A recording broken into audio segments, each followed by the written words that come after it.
ikaze ku Inuma Media YouTube channel mugiye kujya mukurikiraho ibiganiro bimeze neza cyane bimwe bya mbere ku meza hano bahita kuri plateau imeze neza cyane. Maxime imeze bite? Uzete Jide Imeze neza nanjye. Ku ishapure nziza ewana ku ishapure kwa padiri kumva ibintu bimeze neza. Umuntu iyo amaje ku babyeyi agereza akiragiza Imana cyane kabisa cyane. Rero urabona turi kuri aya meza ariho buri kimwe cyose, ariko no tujye kujya dukora ikiganiro. Hari abafatanyabikorwa benshi cyane abantu mu bintu bya siporo kugira ngo nyine ibintu by'imirire ntabirimo. Siporo no kurya bura ngo ni ibintu bigenda utari ntiwakora cyane rwose niko bimeze. Ubwo rero abantu barabibona ku meza yacu dufite ibintu bigiye bitandukanye, ariko sibyo bya mbere bituzanye muri Sunrise. Ni imiriro cyane, amafaranga ngo byabaye ibintu byo kwa ngo hari abatangiye kuvuga ngo perezida yegure ubwo sinzi abantu bari kubihera, ariko Sunrise amakuru arimo kubura mu gikombe cy'amahoro twakita ko atari ibintu byagaragara neza. Stade nk'iriya umukuru w'igihugu yatanze imyaka igiye kuba myinshi itaza mu cyiciro cya mbere. Ingoma nuko wo bita Muhizi Vedaste, imiriro nayo yabaye myinshi cyane. Akarere ntabwo kari kumva uburyo ikipe nka Etoile de l'Est yabura mu gikombe cy'amahoro. Ibihumbi 100 basabwa kugira ngo biyandikishe muri Ferwafa ndetse bazakine Peace Cup. Sinekereza ko ari amafaranga akwiriye kuba umutwaro munini ku bayobozi b'aya ma ekipe yo mu ntara y'Iburasirazuba. Ibyo turakwira tubigarukaho, ariko ikitwa Sunrise, ikitwa Etoile de l'Est, Muhazi United ari mu bibazo byinshi cyane byaragaragaye. Ni ibintu tugiye kuganira Jide. Cya mbere turahera mu ntara y'Iburasirazuba muri rusange. Yari ifitemo ama ekipe atandatu mu kwezi kwa karindwi mbere ko shampiyona y'iciciro cya kabiri itangira. Yari ekipe ya Sunrise, yari ekipe ya Muhazi, yari ekipe ya Etoile de l'Est zose mu cyiciro cya kabiri. Hari ekipe ya Akagera ndetse na ekipe ya Nyagatare FC nazo mu cyiciro cya kabiri cyane. Hari ekipe ya Bugesera FC iri muri mu cyiciro cya mbere, nyine mu cyiciro cya mbere. Turareba niki cyatumye ekipe ya Nyagatare FC na ekipe ya Akagera zivana mu mikino y'igije shampiyona y'iciciro cya kabiri cyane, bitihise ekipe ya Etoile de l'Est ndetse na ekipe ya Sunrise nazo bati iby'igikombe cy'amahoro dushaka kuzajya tubirebera kuri televiziyo cyangwa tukabyumva kuri radio nkandi. Nkaho twe turi ama ekipe akina igiciro cya mbere mu Rwanda. Jide sinzi na twabanza n'abantu barabibona neza. Ikiganiro gikozwe neza mu buryo bwiza, ku meza yacu ari ibintu bigiye bitandukanye. Imbuto z'ubwoko bwose niko tujye kuya tugaragara mu kiganiro. Nizere ko abantu bashobora gukunda ibiganiro tujye kuya tubagezaho. Inuma Media baze bakande subscribe, like, share na comment, usangiza abantu bawe ibintu byose tuba twakoze. Ushobora kuvuga ati ngende ko ikiganiro cyagenze neza, ukaza ukajya muri comment kwa appreciate. Wanabona ibintu bitagenze neza, ushobora kuvuga ati ndikoni hano ibintu byagenze neza. Maxime ndetse na Jide ibintu ntabwo mwabikoze neza, mugire mu akantu mukosoramo cyane. Ubundi ibintu tuzatuhereza kajya ari ibintu baryohera cyane. N'abaterankunga bagende bashaka uburyo tuzatuvugana. Ubundi YouTube channel yacu imaze kugira ibihumbi 4,800 na umunyarukire mu kane subscribe. Ariko muri Sunrise niba ari imiriro, amafaranga twabasakirire go ni 100,000 ntabwo byaba ikibazo. Ibyo byose tugiye kugenda tubigarukaho. Communication mbi hagati y'ubuyobozi bwa ekipe ndetse no muri Ferwafa byabaye bibi cyane. Ibyo byose tugiye kugenda tubigarukaho gake. Twasubire rero burana kwakira no kumeza kabisa. Urakoze cyane. Kamere ku kintu bita umuneke, nanjye kamere kwigi. Buriya baravuga ngo umuneke ni ikintu cyiza cyane. Kera bajyaga baca umugani ngo sogokuru aryoha buze. Urabuze? Ndabuze cyane. Basubiza ngo iki? Sogokuru aryoha buze. Ni umuneke nyine. Soma. Sogokuru aryoha umuneke. Ngayo ngo. Ubwo Maxime twatangira Sunrise biravugwa ko nyuma yo kubona amakipe 16 n'andi makipe arenga 8 mu cyiciro cya mbere n'amakipe 3 mu cyiciro cya gatatu yandikishije, Sunrise ikabura muri kipe Etoile de l'Est ikaburamo nk'amakipe asa nkaho ahatse andi muri iyi ntara y'Iburasirazuba. Biravugwa ko ku munsi w'ejo SG yagize atya anyarukira kuri Ferwafa. Mbere ko tujya kwa SG tubanze twibaze impamvu ki Sunrise itiyandikishije cyangwa se bivugwa ko itiyandikishije mu gikombe cy'amahoro. Hari ibirimo biravugwa byatangajwe na perezida wa ekipe ya Sunrise. Ngewe nkeka ko biriya ntabwo nabifashe. Yes, nibyo byatangajwe na perezida wa ekipe, ariko mu by'ukuri mu mboni zanjye hari ikintu bita Ritikire Kenzi. Ritikire Kenzi uzi aricyo? Ntacyo nzi kinsobanurire kugira n'abandi babisobanure. Hagiye wisanga mu bibazo cyangwa se ukisanga mu mage kugira ngo uyikuremo ugashaka uburyo uhigikira ibyo bibazo kundi muntu cyane. Nibyo ngibyo ngiye ndimo ndabona muri ekipe ya Sunrise. Uti gute? Nta kuntu wambwira perezida. Tubanze dukotinga amagambo ya perezida. Perezida ubwe yaratangaje ati ekipe ya Sunrise impamvu nyamukuru itari mu gikombe cy'amahoro si uko idashaka kugikina, ahubwo impamvu nyamukuru itari mu gikombe cy'amahoro ni uko ekipe bigaragara ko yahawe ubutumire na Ferwafa kuri email itari ya ekipe. Perezida amagambo ati kuri email tutazi ahantu Ferwafa yakuye. Nkibaza Ferwafa yatangaje yuko amakipe agomba kwiyandikisha mu gikombe cy'amahoro. Ibyo bintu tubigarukaho inshuro nyinshi cyane. yego babibwiwe n'iki kuba barabinabimenye email zabo kandi zikora barabimenya. Perezida anabwira SG yuko agomba gukurikirana ibyo bintu, ekipe ikaziyandikisha mu gikombe cy'amahoro. Bigenda bite kugira ngo ekipe Ferwafa yandike email mbere y'ukwezi, ekipe imenye yuko itigeze ihabwa ubutumire haciyemo ukwezi Ferwafa yamaze gutangaza ama ekipe azakina iki gikombe? Icyo nibaza, icya mbere amagambo ya perezida nibyo ntiyari kuba icyo abwira abakunzi ba ekipe ya Sunrise, ariko mu by'ukuri urebye ntabwo ari amagambo agarandisa nyine wafata nyine ngo uyabwire abantu nka perezida w'ikipe ya Sunrise ugaragaza ko mu by'ukuri impamvu utagiye mu gikombe ari ukubereka nyine ekipe itigeze ibona email. Icya mbere cyo ubwacyo ni amakosa yabayeho kuba ekipe itabona email z'uko yatumiwe mu gikombe cya Ferwafa. Ariko ubundi manze nibaza ko usanzwe ukurikira umupira w'amaguru hano mu Rwanda, ekipe tuvuga ama ekipe agiye gutangira deuxième division cyane ahabwa invitation yuko agomba kwitabira, ahabwa ubutumire.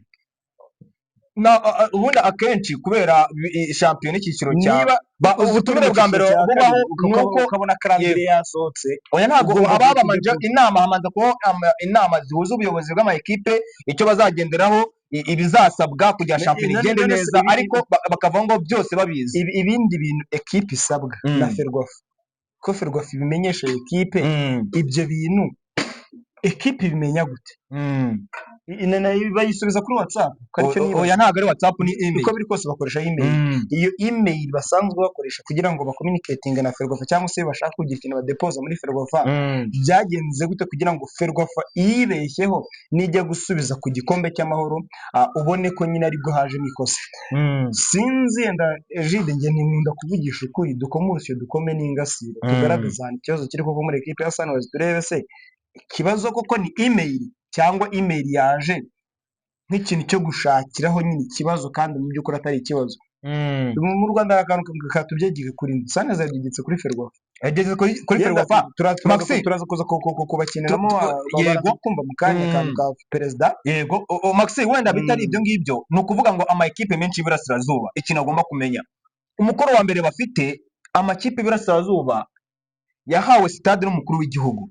Stade bahawe ntabwo bivuze ko ariyo kuza gukina icyiciro cya kabiri. Ikintu utazi, intara y'Iburasirazuba ni intara yonyine ukuye mu mujyi wa Kigali, yego ifite stade mu mujyi wa Kigali. Rega ama stade yemerewe gukina nko Rwanda Premier League. Mu ntara y'Amajyepfo harimo stade ebyiri gusa, stade ya Huye na stade ya Muhanga na Kamena. Rega Kamena niyo kwifasha, buriya Kamena stade ya Huye idahari, Kamena ntabwo bayemera. Kamena nta kintu usha stade ya Kicukiro, Kamena nta kintu usha ku Mumena, kandi izo stade ntabwo zemewe, sibyo? Rero Kamena barareba bakabona ama ekipe ari Huye nka Mukura ndetse na ekipe y'Amagaju, bakareba depense zakora zigiye kuza i Kigali, bagahitamo kuzarangiza kuri Kamena. Naho ubundi Kamena ntabwo ari stade navuga ngo uri kuri kariba yo kuba yakakira imikino ya shampiyona, bite nyine n'ibintu bagenda barimo baratanga license ya stade. Iyi ntara y'Iburasirazuba icyo nari nakubwira, niyo ntara yonyine ifite stade eshatu, haba stade ya Nyagatare, stade ya Ngoma ndetse na stade ya Bugesera, zo nyine zemewe. Ugiye iburengerazuba urasanga stade imwe gusa ya Rubavu, stade ya Rusizi ntirasozwa kubakwa. Wajya mu majyaruguru urasanga stade imwe, wajya mu mujyi wa Kigali urasanga stade ebyiri, ni stade Amahoro na Kigali Pele Stadium. Rero kumva intara nk'iyo ngiyo, intara navuga ngo ifite visibility, urebye n'uburyo bw'imifanire, navuga ngo sinzi, hari abantu batari bamenya ko hano Nyagatare ekipe ya Sunrise ari ekipe ikunzwe cyane kandi ari ekipe ishyigikiwe. Ugire mu cyiciro cya kabiri turabyumva. Yego ibyo turabyumva. Umukuru w'igihugu atanze stade, amakipe kuzamuka mu cyiciro cya mbere birananiranye.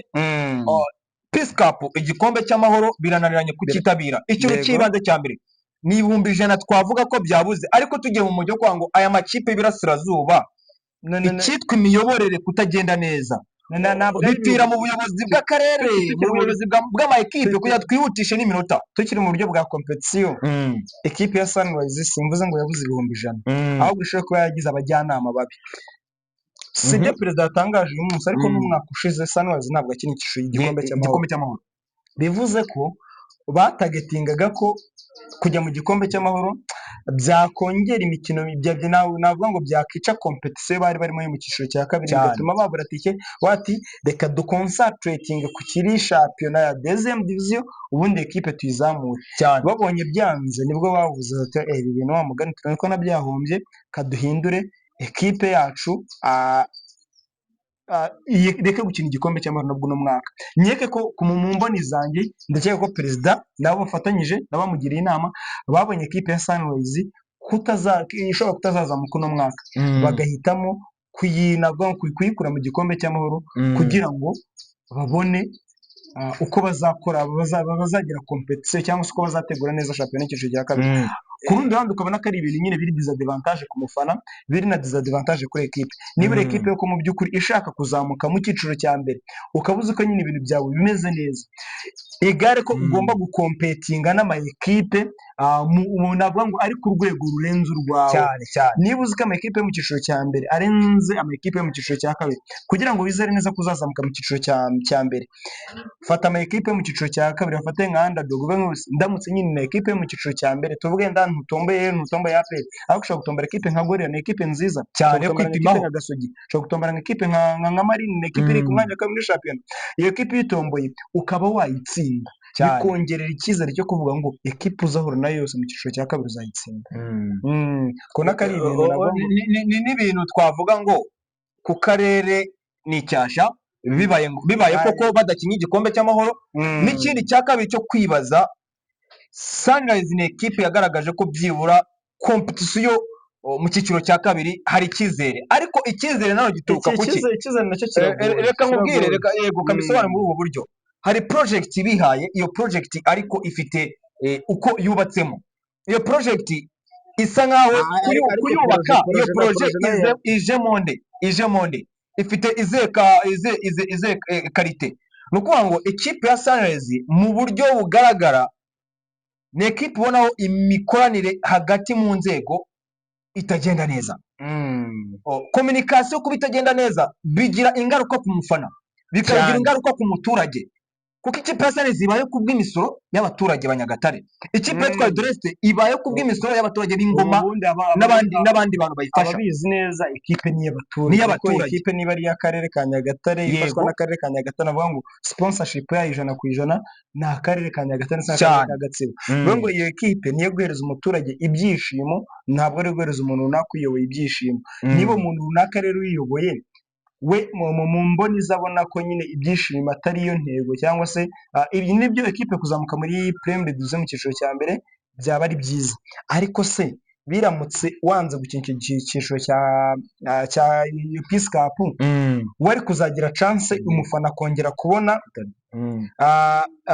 kongera kubona ekipe zaje i Nyagatare zikomeye cyane ubu mufana wari kuzagira amahirwe kongera kubona ekipe zikomeye i Nyagatare biragoye tujya mu mikinire ni ukuvuga ngo ikintu cya mbere igikombe cy'amahoro kizakuzanira igikombe cy'amahoro ikintu cya mbere kizakuzanira hari muvuma mu karere hari ukuba umuntu afite ibikorwa nk'amaroji akinjiza umumotari agakora umucuruzi agacuruza umuntu w'Ingoma azakora guhera Kayonzi umuvuma ziza kuri stade ya Ngoma bazakora ariko kumva amakipe nk'aya y'ubukombe mu ntara y'Iburasirazuba ukumva ngo ntaje muri Peace Cup ikindi cya kabiri cyo kwibaza kuba kiri mu cyiciro cya kabiri nabyo bigatera imbaraga nkeya zo kutaza mu gukina igikombe cy'amahoro Sunrise na Etoile de l'Est ngenda bijyana kimwe n'amakipe ari kuri standard ndetse anategetswe Maxime reka twari ni ekipe ya mbere ashinzwe mu ntara y'Iburasirazuba yego anategetswe kuza mu cyiciro cya mbere kubera ko bafite icyo nakita nk'ishusho cyangwa se igituma hahurira abo bantu kandi mu buryo bwiza bunafatika cyane bafite stade bafite imihanda bafite amazi bafite amashanyarazi bafite amahoteli bafite iki na Nyagatare nuko kumva amakipe nk'aya ari mu cyiciro cya kabiri struggle zira hose project mwapanze abakarere nikabyumva wajya mu ngengo y'imari ugasanga amakipe ntago ari priority ya mbere icyo kwibaza aya makipe y'Iburasirazuba kumva ko umuturage azitwa ngo ari kureba Sunrise iri gukina icyiciro cya kabiri akareba twari mu cyiciro cya kabiri muhazirika ubwo iyo nyungu y'umuturage dufate n'urugero kuvuga ngo ugiye gushora miliyoni zirenga 200 kugira izamuke n'imbaraga zikaba nkeya ariko ukerekana projet yawe igihe kirekire ariko iyo projet wayize gute irimo uwo mutoza ifite abaye bakinnyi Sunrise ni ekipe dukurikirana na yitwa Drest ujya kureba icyitwa project yanditse ukakibura ujya kureba mu bari muri staff technique ese babarizwaga he abakinnyi bazanywe bavaga he bakoraga iki ukakibura ese abagize staff apana technique mu kibuga abagize noneho komite nyobozi ya ekipe babayeho bari yuko baza mu mupira w'amaguru igisobanuro cyabo ni ikihe ugasanga nyine ni abantu bafite background itari nziza mu mupira w'amaguru simvuze ngo nta kintu bazi niba ushobora kuvuga ngo habaye kuvuga ngo amakipe amwe yabaye registered ariko abandi ntabwo byakunze nuko ikigaragara hawe ereri hagati ya communication y'ubuyobozi bwombi haba ariko perezida team manager communication mukavuga ngo Ferwafa niho byaturutse registered iba ryari iba cyagiye mwebwe ubwanyu kuri kwanje nta kibazo na kimwe shinza Ferwafa oya nta kosa bafite Ferwafa nta kibazo ifite ahubwo turi kuri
ikiganiro mwakibonye.